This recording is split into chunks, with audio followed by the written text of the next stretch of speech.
This is CGTN, China Global Television Network.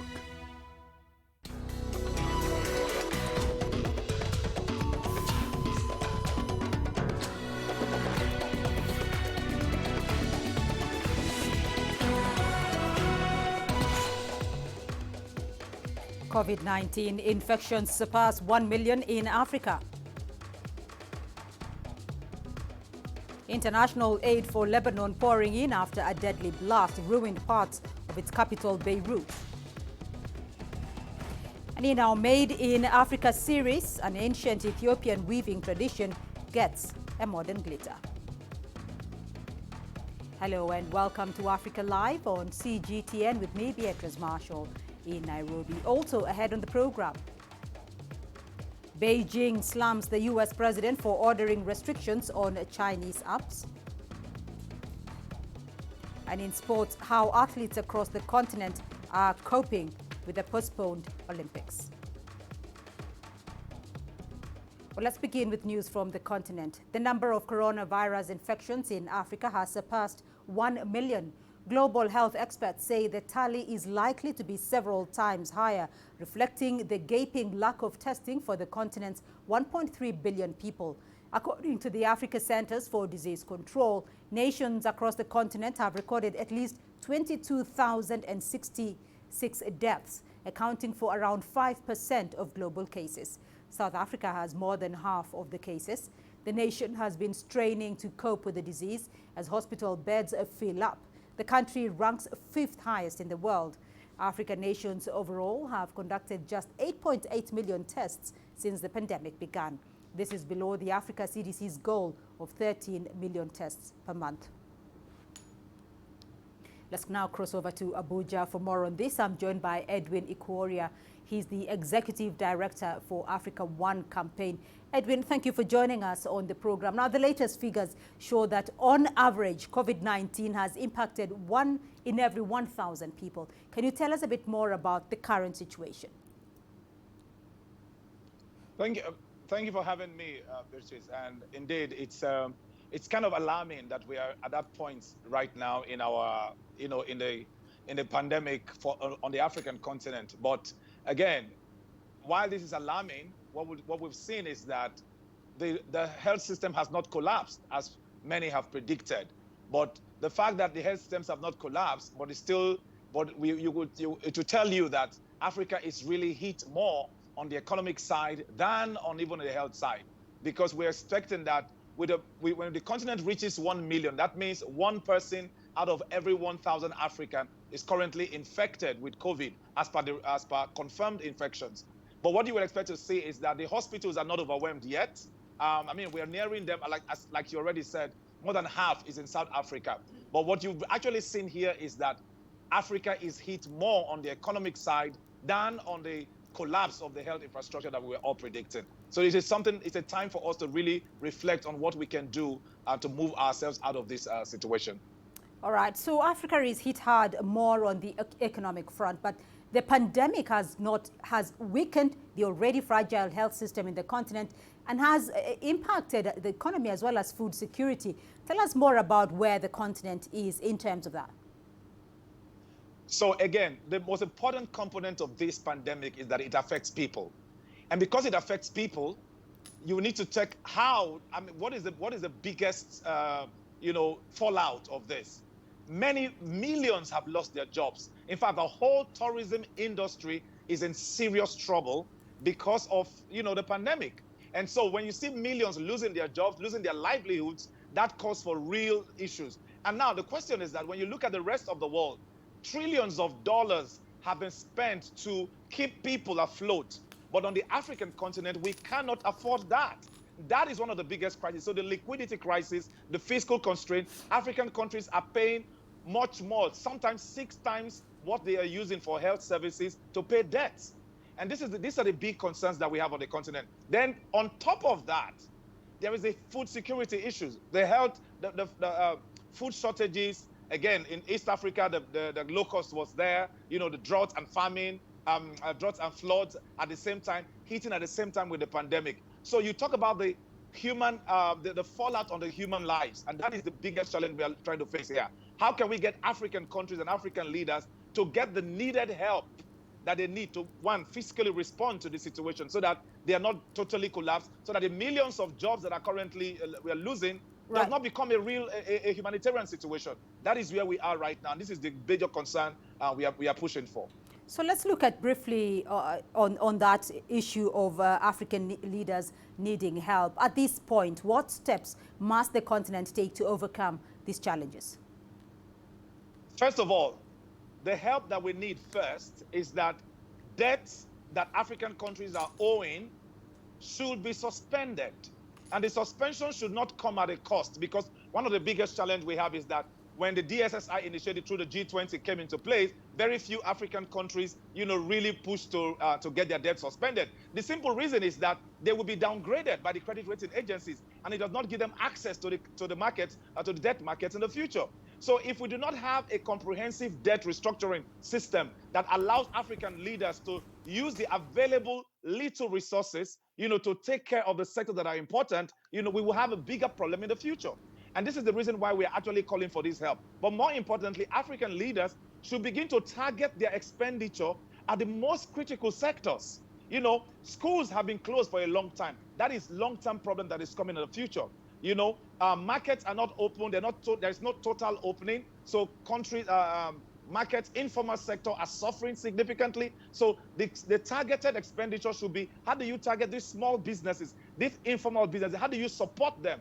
How do you increase your social welfare package so that those who are out of jobs right now can find a way of bouncing back?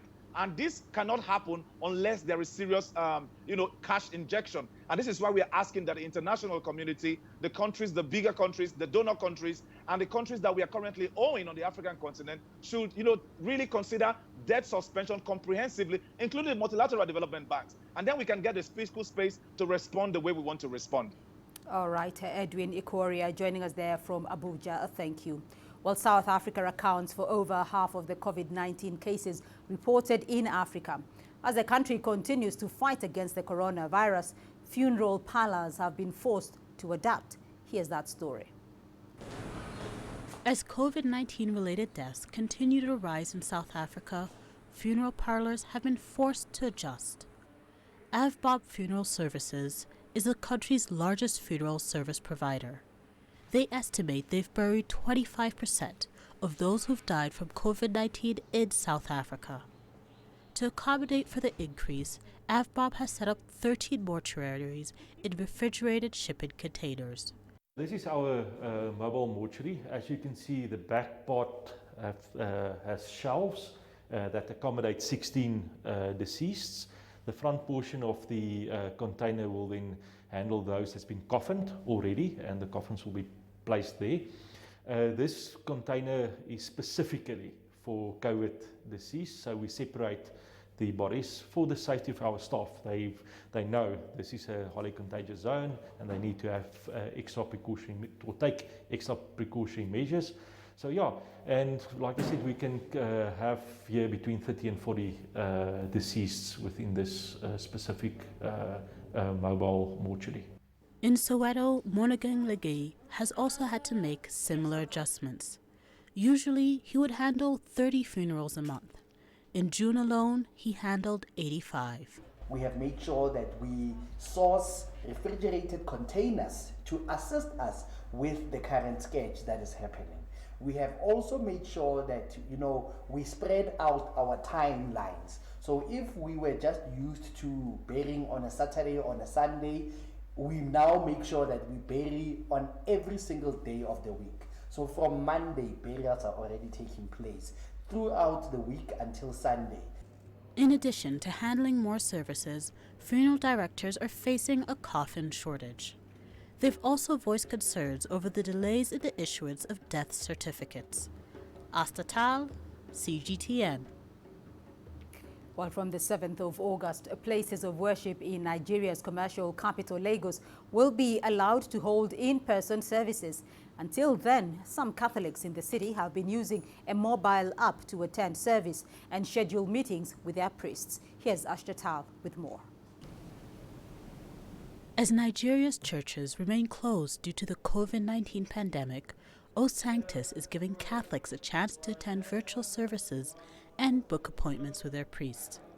The app currently has over 3,000 subscribers. It's a lot easier for people to schedule their time, what mass they want to attend, what time they want to visit, because the offices are not as busy as, and of course we're not in full business, as they say.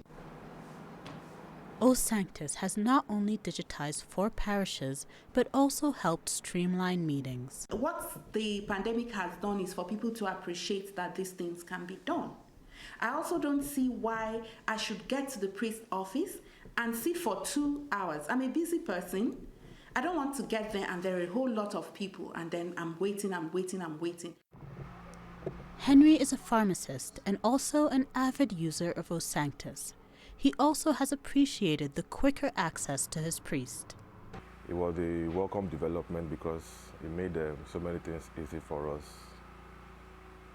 Cut the gaps of trying to access the office sometimes. So you can do all of those from the convenience of your house. While places of worship are set to reopen on August 7th for in-person services, they'll still have to follow restrictions, like operating at a 50% capacity and only holding services once a week. Astatal, CGTN. Rescue operations continue in Beirut after Tuesday's massive explosion. The blast, linked to a stockpile of ammonium nitrate at the port, killed over 145 people, injured thousands and left hundreds of thousands more without a home. Authorities are searching for dozens of people who are still missing. Our correspondent Yoma Nufal told us more about the challenges ahead. Lebanon is going through an economic crisis, the likes we haven't seen since the Civil War. And that impacts, lighting, it impacts electricity, which already is pretty fragile in Lebanon. So they're not impacting rescue missions per se during the day, but generally it slows down a little bit what's going on. But also, I think it's important to note that what is slowing down the rescue operations is just the fact that all of Beirut has been shattered. It's just even the places that had ambulances, even hospitals that are overcrowded already with an astounding number of COVID cases. In July alone, more COVID cases than the last 5 months combined. Lebanon is broken. I don't know if people understand the gravity of the situation, because even before the explosion, Lebanon was struggling to deal with everything. And this was just, an extra hit to a country that already was on its knees. Well, international aid has been pouring into Lebanon. The United Nations has released emergency funds of $9 million and more is expected. Part of the money will go towards supporting hospitals in Beirut.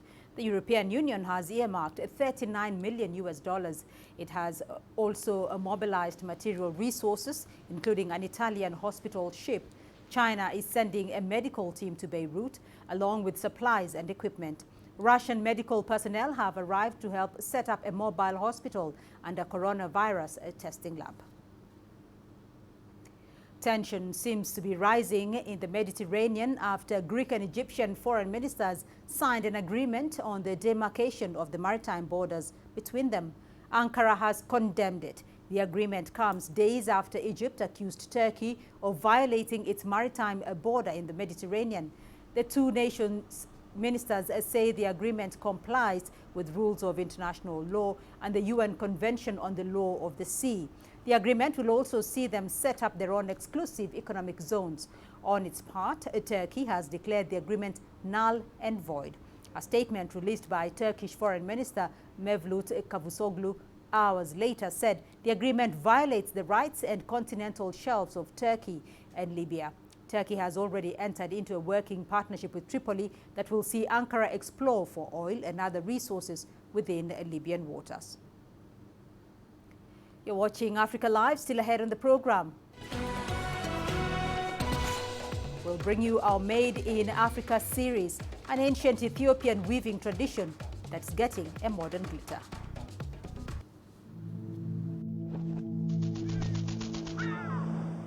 How will your world change today? What happens here?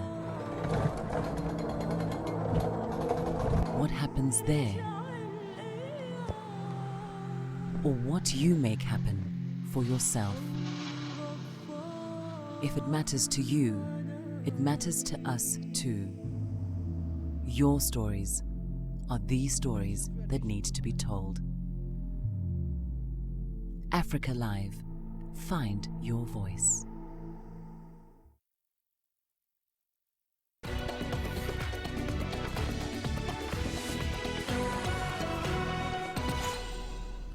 To our continuing series on Made in Africa. Hand weaving in Ethiopia dates back centuries. The craft has been passed down through the generations. Woven cloth is used to make traditional clothing. But as Ethiopia modernizes, younger generations are choosing not to pursue this skill. Ermias Telahon is one of the few Ethiopians who have chosen to keep this art alive. The techniques he uses have now changed, however. The designs and experiments with color, material and patterns that gives the trade a unique touch. Take a look.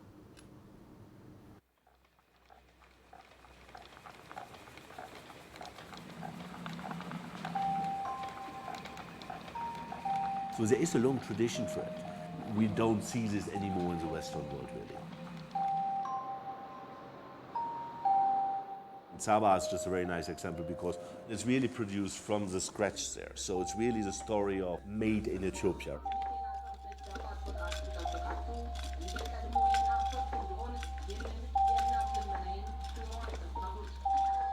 በሽመና ስራ ውስጥ ከ14 ዓመት በላይ ሰርቻለሁ።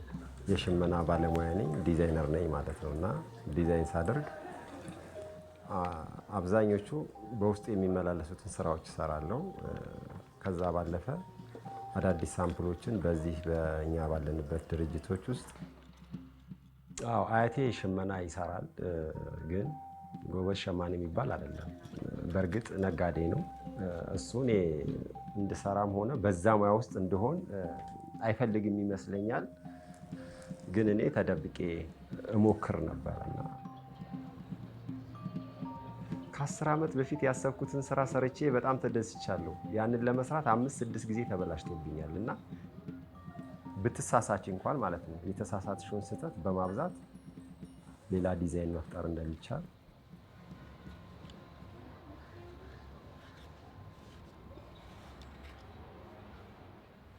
When something is handmade, like plates, glasses, or wonderful napkins, no napkin will be 100% the same. And I think that's what makes it special. So each item is actually unique. Because what we want to do in restaurants and hotels nowadays, we want to become a little bit more home, not as sterile as hotels maybe sometimes are. We were looking around to see what we could use within our hotel, and then we met with the people from Sabah. And I think it was a very nice collaboration because one is the quality of what they produce, but also behind of how many ladies they give really the opportunity to work with, how they really start from scratch to produce wonderful products. በመሸመንበት ጊዜ ዋናው የምለው ነገር ያው ጥሬ ዕቃው ወሳኝ ነው። ኮተን እጠቀማለሁ፣ ሊነን እጠቀማለሁ፣ ሐርን እጠቀማለሁ። ሐሩን ለማምረት የሚመገባቸው ቅጠሎች አሉ። የጉሎ ቅጠል ይባላል እና እሱን ከተመገበ በኋላ ከ45 እስከ 60 ቀን ሲቆይ 5 ጊዜ ነው 4 ጊዜ እንደዚህ ይገፋል። እየቀየረ ይመጣል ሲልኩን ለማምረት ሲደርስ ማለት ነው። እዛ ውስጥ በ24 ሰዓት ውስጥ ሐሩን አምርቶ ይጨርሳል ማለት ነው።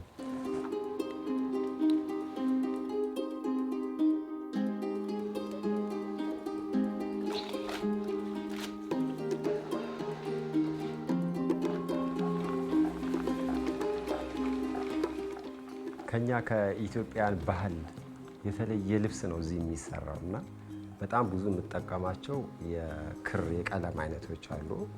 እነሱን በማቀላቀል በጣም ብዙ አይነት ዲዛይን እሰራለሁ እና ሰራተኞቹም ያንን ወስደው ይጠቀሙበታል።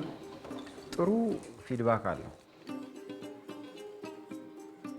እኔ አሁን አንዳንድ ጊዜ ይሄን ስራ እኮ እዚህ አፍሪካ ሀገር ውስጥ እኮ አይሰራም፣ እኔ ነኝ የሰራሁት ስራዎቹን ይሄን ነኝ የሰራሁት ምናምን ማለት ብዙ መስራት ስለምፈልግ ለመግለጽ ብዙ አይመቸኝም። ምክንያቴ ስራውን ሌላው ሰው ይሰራዋል። አሁን ይሄ ምን አዲስ ነገር ነው?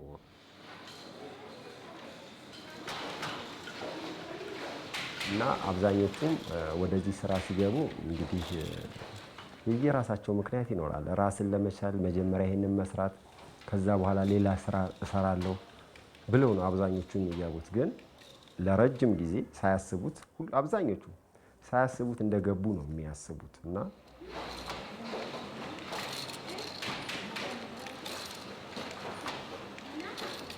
For me, survival is a basic thing for them, from what I understood, because it depends. I mean, if you're working at Sabahar or some upscale or well-established institutions, I mean, the pay could be good, you could survive with what you're earning, and you could have the liberty of designing, creating, things like that. But, I mean, if you go to Shiromeda and see the small-scale weavers, survival is their biggest issue now. They tell you that the money they're making by selling these items, it's not as satisfactory, I mean, in terms of pricing. And unfortunately, now, the clothing are being cloned, being mass manufactured, which is a very big problem. So they're no longer handmade. I won't say for everything, but they're mass manufacturing it.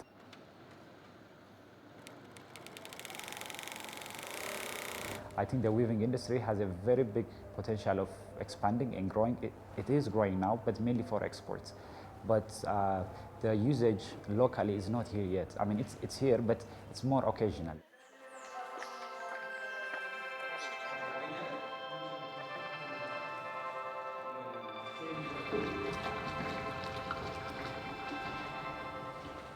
ግን በራሴ አካባቢ ሳየው በጓደኞቼ ሳየው እንደው በጣም ትንሽ ነን የቀረ ነው በዚህ ሙያ ውስጥ ያለ ነው እና ለወደፊቱ እኔ ጥያቄ አለኝ።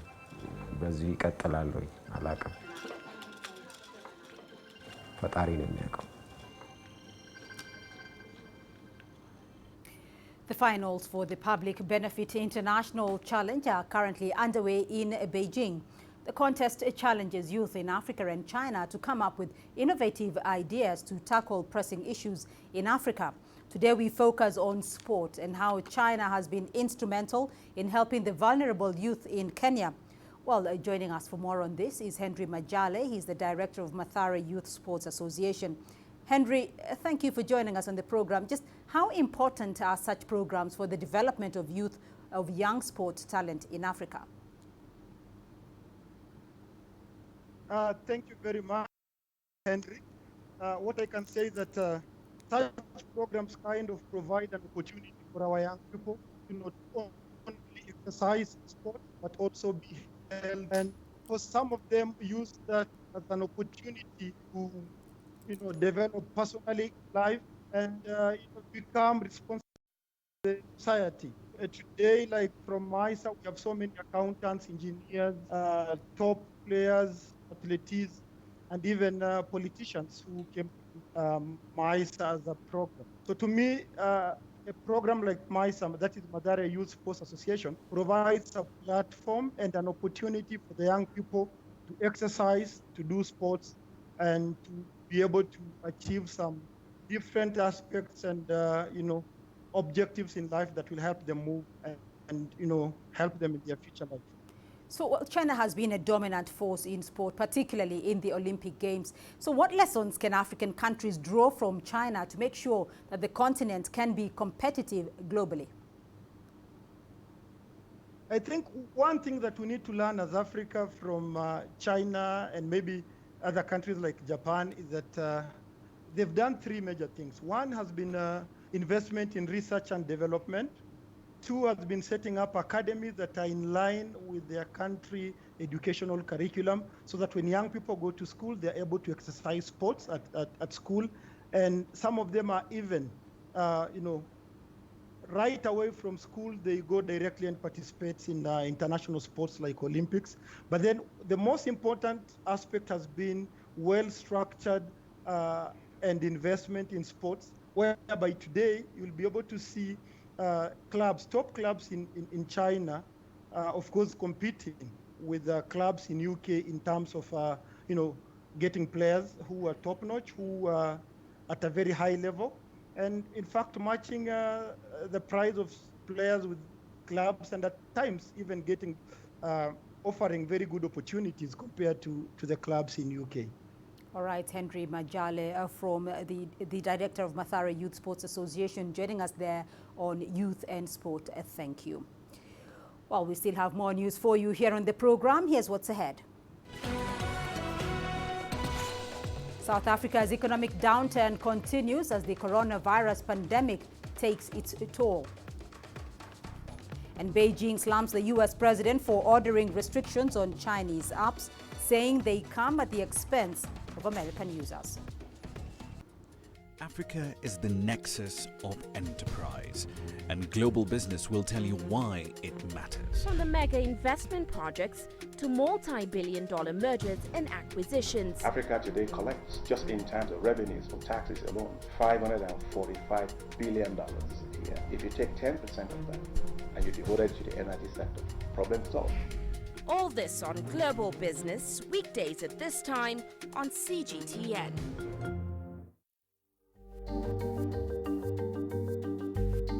Africa Live. Find your voice.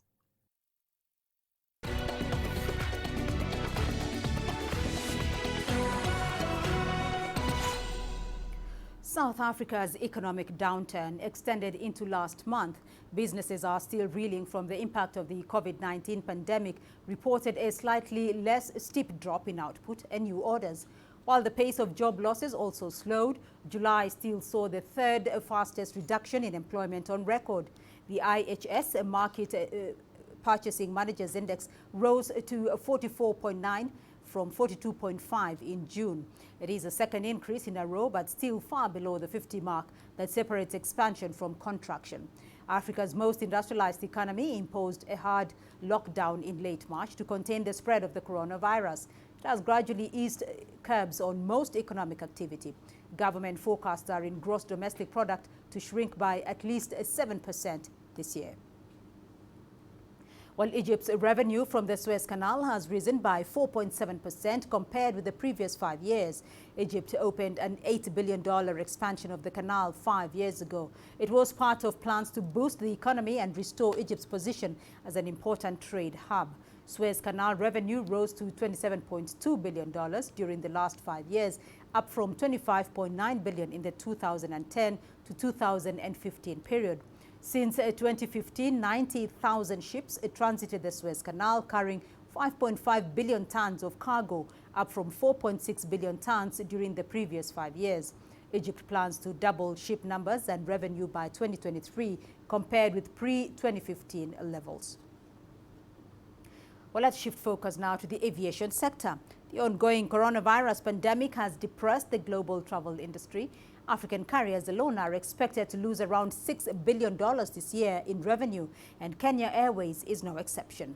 The national carrier was already struggling long before the pandemic hit. It posted losses of almost $120 million in 2019.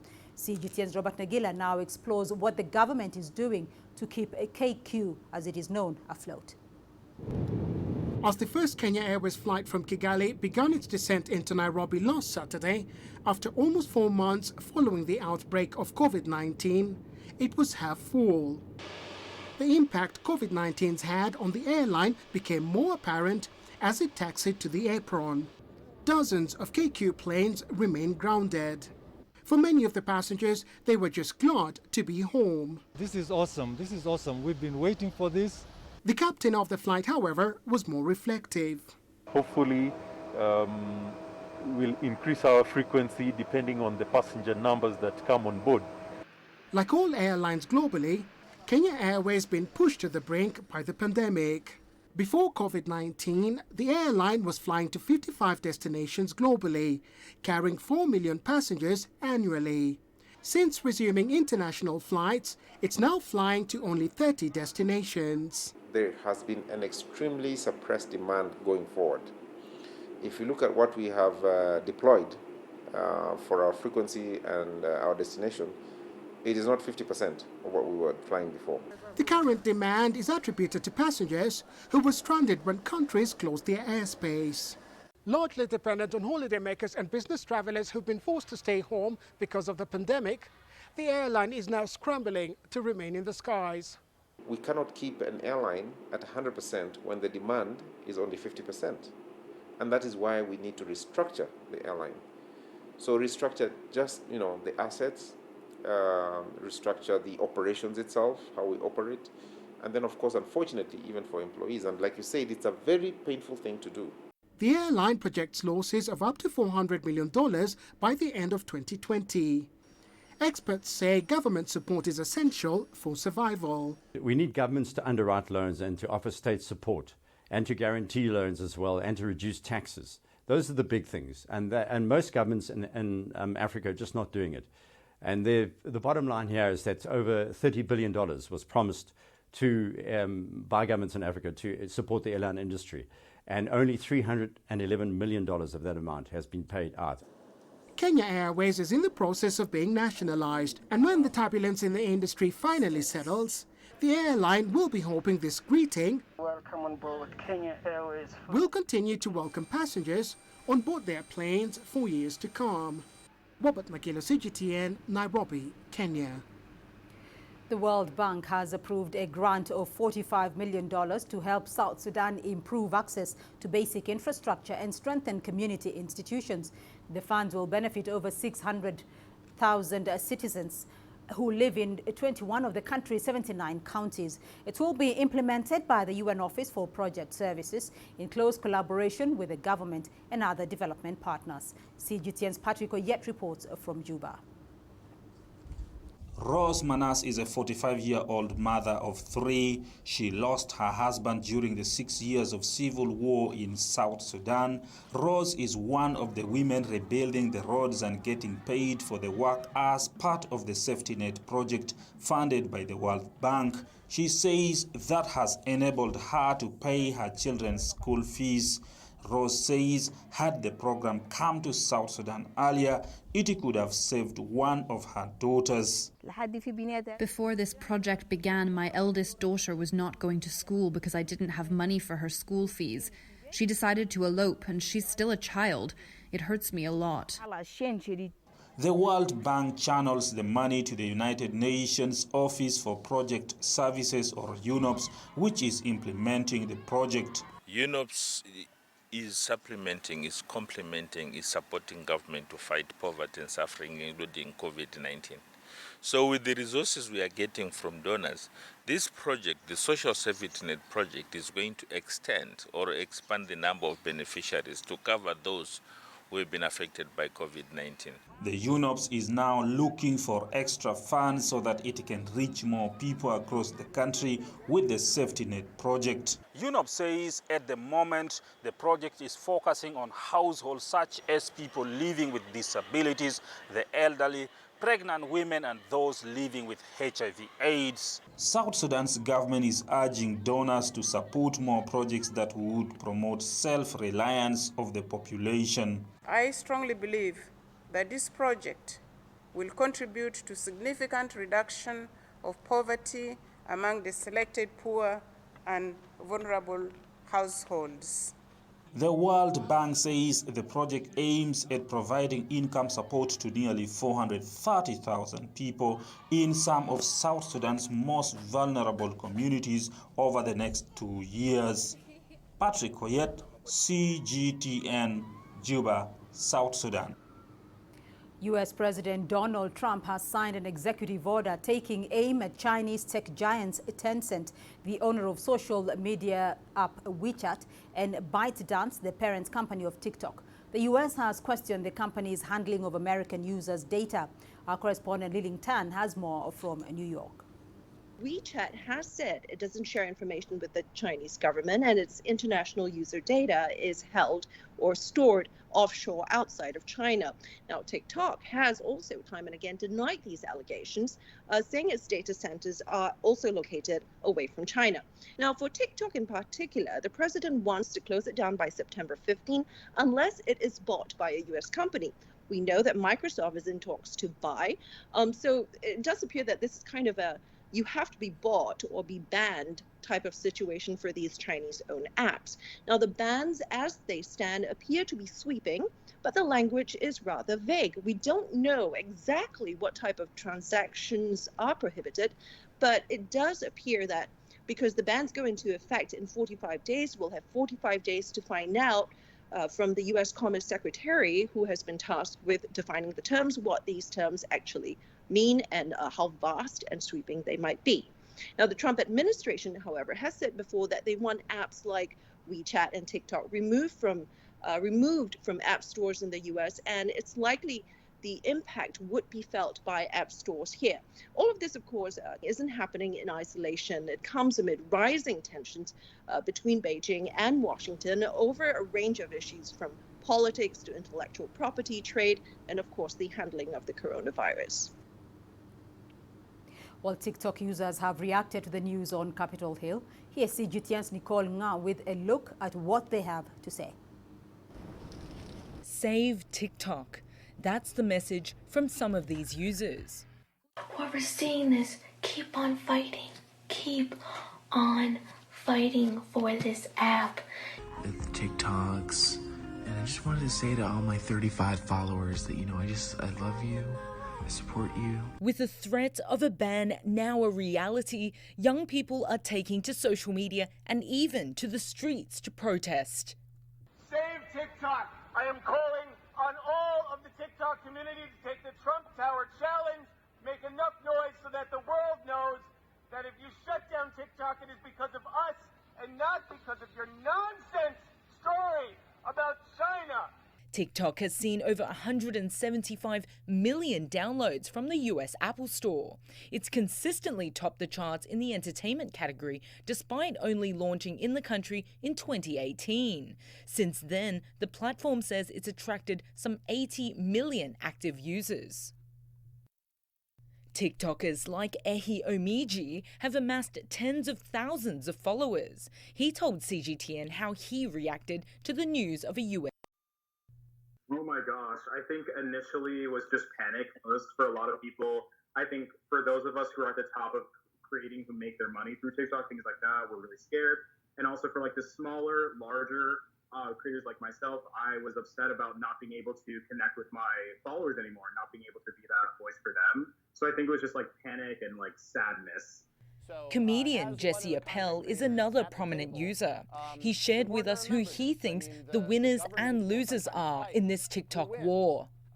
Sometimes one government wins, sometimes another government wins, but everybody who watches content and everybody that creates content loses in a world where we can't freely share. With the deadline looming and talks underway over a possible sale to Microsoft, users have been left in limbo. And if September the 15th arrives with no deal reached, they'll be waiting to see if their nightmare scenario of a ban becomes a reality. Nicole Ng, CGTN. And your sports news coming up next. Here's what's ahead. The last installment of our special Olympics series on how athletes across the continent are coping with the postponed Olympics.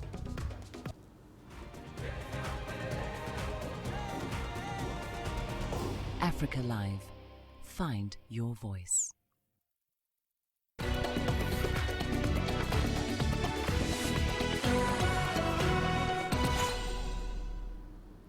Now, after 3 days of covering various 2020 Olympic Games qualifiers from across Africa, CGTN's Richard Nta now brings us the latest installment on ball sports.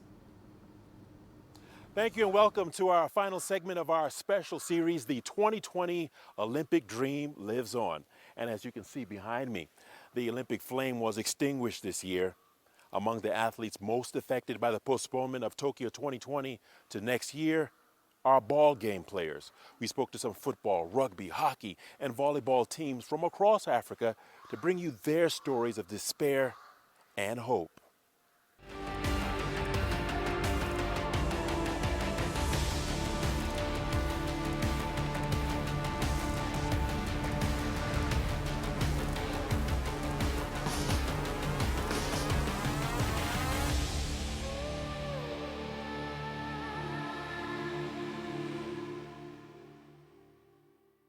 African men volleyball champions Tunisia were eager to test their might against the best teams in the world this summer, only for Tokyo 2020 Olympics to be postponed to 2021. Now, with their training schedule disrupted further by COVID-19, team captain Mehdi Ben Sheikh is rallying his charges to remain focused for next year, as CGTN's Adnan Shawalshi reports. Tunisia's men volleyball captain Mehdi Ben Sheikh was on the verge of fulfilling his childhood dream of leading the North African Giants to an Olympics. However, his country, like almost all territories around the world, was not spared by the coronavirus pandemic that saw all sporting activities suspended earlier this year. The Tokyo 2020 Summer Games, where Mehdi hoped to star, were also affected, with the event postponed to 2021. Undaunted, the talented setter has executed his role as team leader by rallying his teammates to resume training after staying out for months. This health crisis affected our lives. I've been preparing for the Summer Olympics for years. I even encouraged all my teammates to stay active at home during the general lockdown. It's very difficult for a professional athlete to miss the Olympics, but the morale is high. We should not look back, but rather work hard for 2021. With 2 core training sessions a day, 90 minutes of fitness exercises and more than 2 hours of technical skill drills, the African champions are back in full swing. Mehdi can now focus on galvanizing his troops for the battle ahead in a sport where Africa is yet to produce an Olympics champion. We're working hard to represent Tunisia and Africa in the best way. The technical and physical level of the 12 top teams in the world is very high. Our goal is not just to take part in the tournament, but rather to achieve a good result. Team Technical Director Bassem Fourati ruled the postponement of the Tokyo 2020, declaring the team was ready for the Summer Games before coronavirus struck. The international health crisis has forced us to think of a plan A, B and C. A, to fly to Tokyo, B, to train at home while waiting for the Olympics this summer, and C, to prepare for the Olympics in 2021. That's how we adapted with the prevention measures. The Tunisian volleyball team will take part in the Arab Championship next November or December. This international tournament is the first on a long list of competitions to prepare for the Tokyo Olympics. Adnan Shawalshi, CGTN, Tunis. Apart from at-home fitness drills in makeshift gyms, South African women's hockey has not been able to step foot on a field. Currently ranked 16th in the world, they secured their spot for the Tokyo Olympics when they beat Ghana 6-0, can you believe it, in their final group match. The game's postponement has helped lay down the mark for what South Africa needs to do to prove they are strong medal contenders next year. CGTN's Julie Shire visited the team's first field practice after 5 months. This team's exceptionally special. What makes them special is the dynamic that every player is in an amateur environment, but they train as professionals, they live like professionals, and they just love the game of hockey. It definitely adds to our drive and what we stand for as a team. As far as I know, we are the highest ranked amateur team in the world. It just shows you there's always something special about South Africans. We know the fight, the spirit that we have in all sporting codes. We've seen it with the rugby, the cricket, I can name every sporting code. And I've never seen it as a disadvantage. I've always seen it as we can achieve anything. When I found out the Olympics were postponed, it was obviously huge disappointment, and it was something that we'd been working so hard for, and now kind of the goal had been shifted. But I didn't want to let that disappointment kind of control me and control my actions, and I tried to be positive about it and turn around and say, you know what, team, this is an extra year that we have to prepare, an extra year we have to get better, an extra year we have to kind of be the best that we want to be. I think the postponement is what we need to look at. It wasn't cancelled. We're not going to the Olympics. So we also found out very late that we were going to the Olympics. We only found out last year, November, December. So we had really 6 months to prepare for the Olympics. And I think as a team and where our mindset is and to go and compete, the extra year actually really helps us. What we've really tried is just to keep the team physically, fit as best as possible. And in lockdown, they were doing home gym programs. I'm extremely, extremely proud of this team. I'm proud of the attitudes that they've had throughout the whole lockdown, trying to keep positive, staying fit and making sure that we are moving in the right direction. After qualifying for the Olympics at our Africa Cup tournament where we played against Ghana in the final and stamping our dominance in Africa and getting that ticket to Tokyo, it's something that the team really, really was working hard towards. So now that we have that, it's on to the next goal, and I've got no doubt my team is here to work hard and make sure that we can be the best we can be. They've been waiting a long time to get onto the field. Oh, I can't wait. I'm so excited. It literally feels like Christmas all over again. So just, yeah, can't wait to get out there and play a bit. The Olympics is obviously a sign of hope for everyone. I think especially during these COVID times when there is not much hope out there and people are feeling really negative and there's not much to kind of wake up in the morning for. We want to prove ourselves and improve ourselves on the big international stage, and that's obviously the Olympics. To medal would be an absolute dream come true. Now winning a medal for my country is just, I don't even know how I'd feel. It would just be like the most amount of excitement, like winning a medal at Commonwealth. Winning an Olympic medal would just be like out of this world. I wouldn't take it off. The aim for us is to make top 8 or higher, of course, but we definitely want to make quarterfinal. I don't think it's ever been achieved, so that is the big goal. It's been a long and tough lockdown for these athletes, but they're rearing to go. They're now placing all their focus on next year's Olympics and are hoping to break into the top 10 for the first time. Julie Shire, CGTN, Johannesburg, South Africa. For any athlete, success at an Olympic is a sure ticket not only for instant fame, but considerable fortune. With little financial support from national Olympic committees, governments, and corporate sponsors, most athletes in Africa grind to scrape resources to give them a shot at the Olympic glory. CGTN's Mohammed Abubakar now brings us more on our special segment, Sport Economics.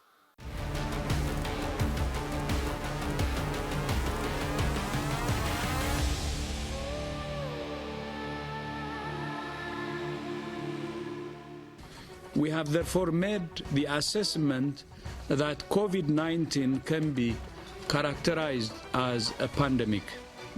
Following the outbreak of COVID-19, the world of sport has come to a sudden halt. This is due to the social distancing directive. From football to boxing, archery to equestrian, all sports attract spectators through their sporting events. However, without the crowds, a sport is as good as dead economically. No crowds and pitches results to no ticketing and eventually to no revenue. The 2020 Olympics provided a perfect opportunity for many sportsmen and women to capitalize on their talents. So, how are sportsmen and women dealing with this economic setback? I spoke to an analyst on sports economics to get his thoughts. I'm expecting all these national Olympic committees to take care of them financially. There is this aspect of their mental health too. Everybody's affected. So you can imagine if an ordinary person is complaining about their mental health of staying in the lockdown. Now imagine what is happening to an athlete that has been preparing for the games. You know, they've invested so much into this, and so that means the Olympic committees will have to look at their trainers, the psychologists, the doctors, and all, just make sure that they keep in touch with them. All the athletes. Viral Jide, Viral said, what do you think would be the future of sports economically in this pandemic era? Wow, the dynamics have changed. For example, the future going forward will be that things is beginning to move virtual. I can see what the lockdown has done to the athletes, for example. They have been able to increase their brand value by some of them churning out content, sports content individually, and some of these federations too are beginning to sign digital asset contents with some companies. So most of them are beginning to look at this, how to communicate, how to reach out to the consumer directly and use it by using technology. So, what are some of the arising trends during the COVID-19 times? Let's take a look at some virtual connections. So some brands like Nike started online challenges with their key sportsmen driving the trend. For example, on Instagram, Nike and footballer Cristiano Ronaldo started the Living Room Cup. Cristiano did 142 reps in his living room for 45 seconds. Hi guys, this is first edition of Nike Living Room Cup. I'm showing you how many apps I can do it in 45 seconds.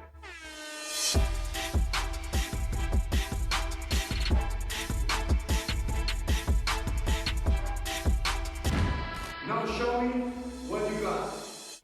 The Play Inside, Play for the World Nike Challenge saw millions of fans who did the same challenge and even beat the football star. You guys crushed it. Thousands competed. Millions of reps completed. So, despite the huge challenge posed by COVID-19, the world of sports can still marshal support of their fans through different and engaging platforms.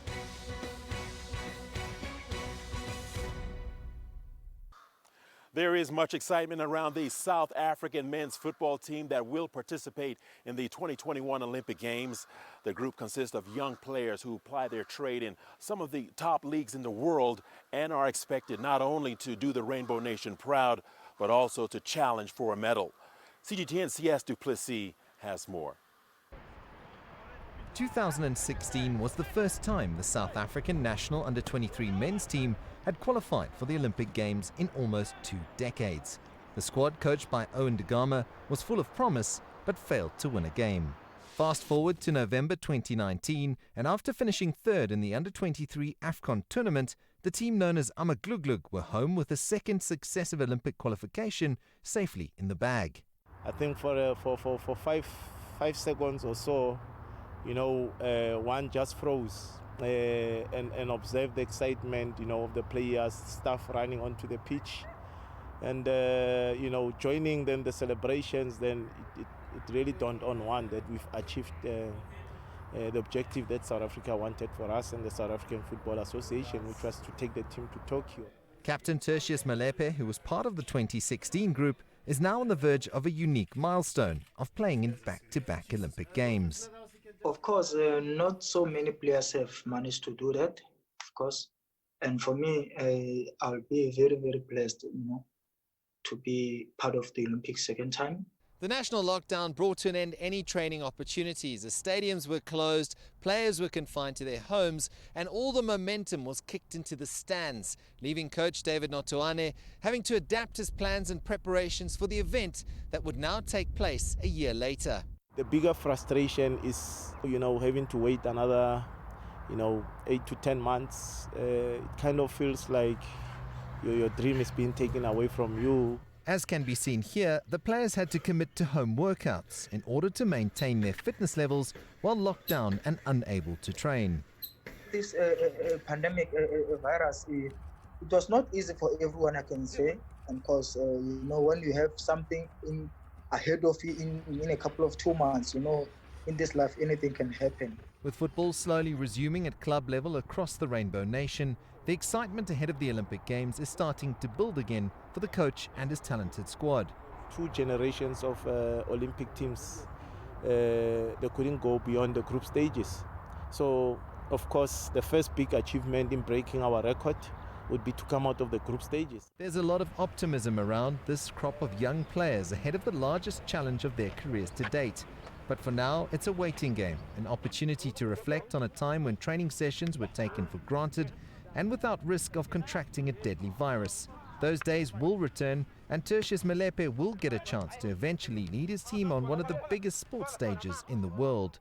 It's a matter of us making ourselves and our beautiful country proud and make sure that we compete as much as we can. We're not going there to add numbers, but to compete for the trophy. Philadelphia Orlando was part of Kenya's Rugby Sevens women's squad that made history in the Rio 2016 by being part of only the second female team to compete for the nation at an Olympics. The postponement of Tokyo 2020 applied the brakes on Orlando's ambition to fire the Kenyan Lionesses to a better performance than Rio 2016. CGTN's Mohammed Abubakar brings us her story. The COVID-19 containment measures in Kenya has seriously affected professional athletes in the country. For Philadelphia Orlando, the Kenya women rugby team captain The country's continued lockdown on sporting facilities and events has forced her to adopt a new routine.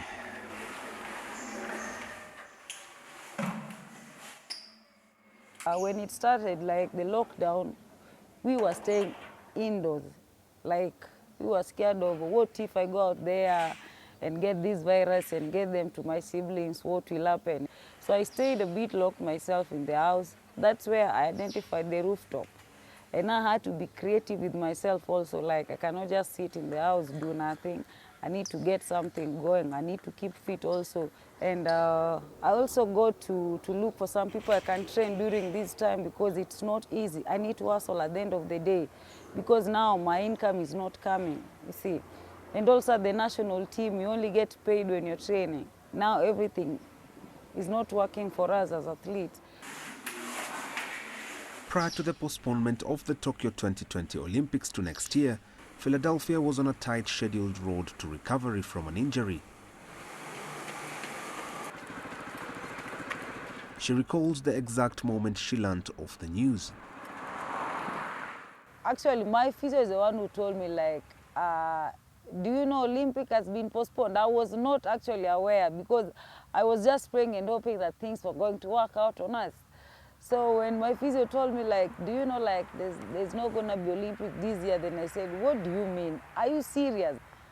But one thing he told me, like, now you have all time to recover and get better. You don't need to rush on anything.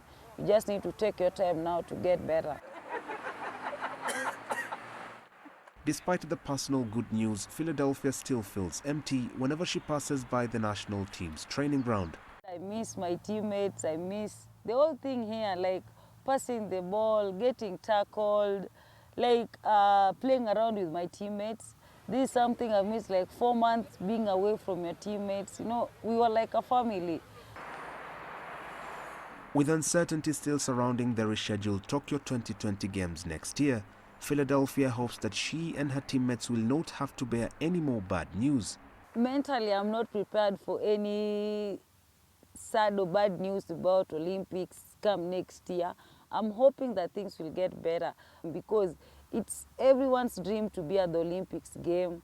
And I'm just saying, not only Olympics, because if Olympics won't be there, how about other games, you see?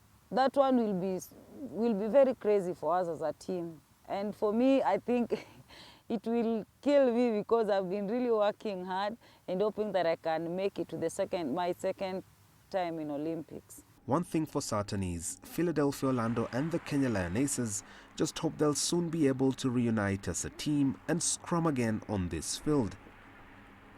Mohamed Abubakar, CGTN. After a pulsating 4 days, it's time to wrap up our special series, The 2020 Olympic Dream Lives On. We look forward to return in 2021 with comprehensive coverage of the Games. Thank you for watching and stay safe.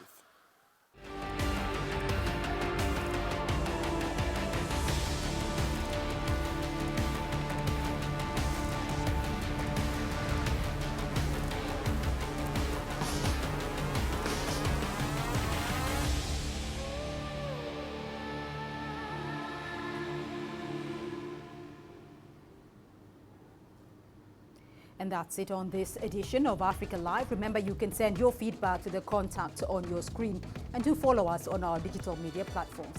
Thank you for watching. I'm Beatrice Marshall in Nairobi. From me and the team here on Africa Live, bye-bye and stay safe.